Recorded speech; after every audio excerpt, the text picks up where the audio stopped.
Okay, I want to talk about sort of a broader issue that is going to be facing the United States for many years to come. And I'm glad that more people are talking about, there's more discussions, there's more articles talking about the reality that there is a far bigger problem than Donald Trump. And that the problem is the Republican Party and Republican voters and Trumpism. And I've been teasing that this is something we're going to have to deal with for a while. This is something we've already been talking about for some time in our discussions about how before the election, I was saying win or lose, there will still be more than 70 million. Well, we thought it might only be 60 something million. It turns out there will be 72 million Trumpists in the country, even when Trump is gone. And we have to understand why they are the bigger problem than Donald Trump. And you can sort of think about it this way. Without a President Trump or a candidate Trump back in 2015, 2016, the American right wing would still be riddled with all of the bad ideas and xenophobia and delusions that they are today. Trumpism would still exist. We just wouldn't be calling it Trumpism.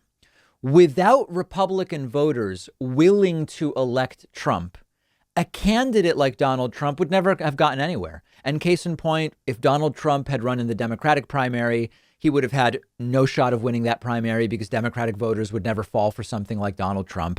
But the Republican voter did fall for it. And Ann Applebaum did a very interesting interview on Ezra Klein's podcast, which you can find online, where they talk about this in some detail. And what Ann Applebaum and Ezra Klein discuss is the reality that Trump is the less interesting figure historically, but that the ease and speed with which the Republican Party, including its top elected officials, just bowed down to Donald Trump is what really should scare us about the future of the country.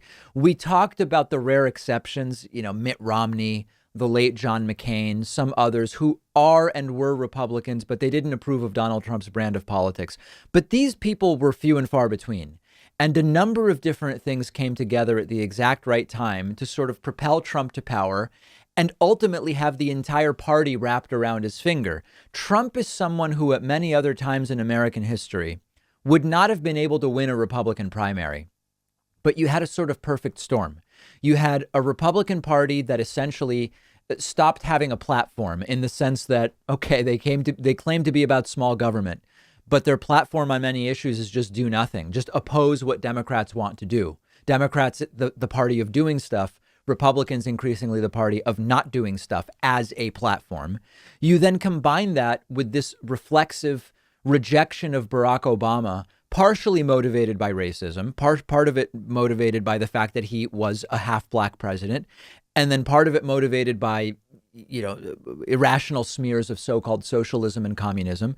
And you add to that what is a fundamentally authoritarian friendly political movement. That is the American right. It's authoritarian friendly. They are fine with authoritarianism as long as it's their authoritarianism, as long as it's about being authoritarian towards immigrants or gay people or those looking for abortions or countries that believe themselves to be on equal footing with the United States and have a valid opinion, as valid as that of the United States. They're fine with authoritarianism towards that. And when we look at the Republican movement for so-called freedom and liberty over the last many years, what they're really talking about is freedom for the big and powerful or whoever has the guns, right? Pick your version of it, to do whatever they want to the small and weak, whoever doesn't have the guns, to the S-hole countries, to whoever, okay? And this is reflected in some policy, but primarily it's been reflected in the desire for the right to just get in the way of government doing anything under the guise of saying when the government does things, it's socialism, it's communism, it's Marxism.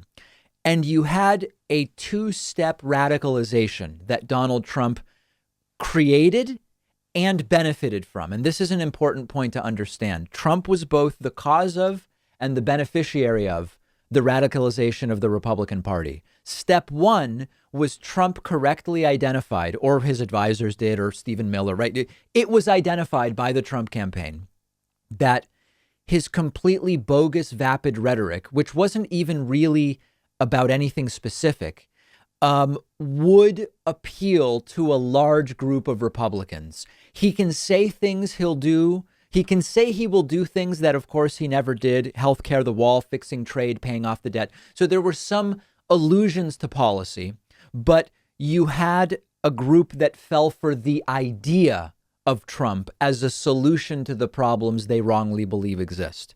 Now, remember that as the Republican voter was falling for Donald Trump, the establishment Republicans and some right-wing media like Fox News, they resisted.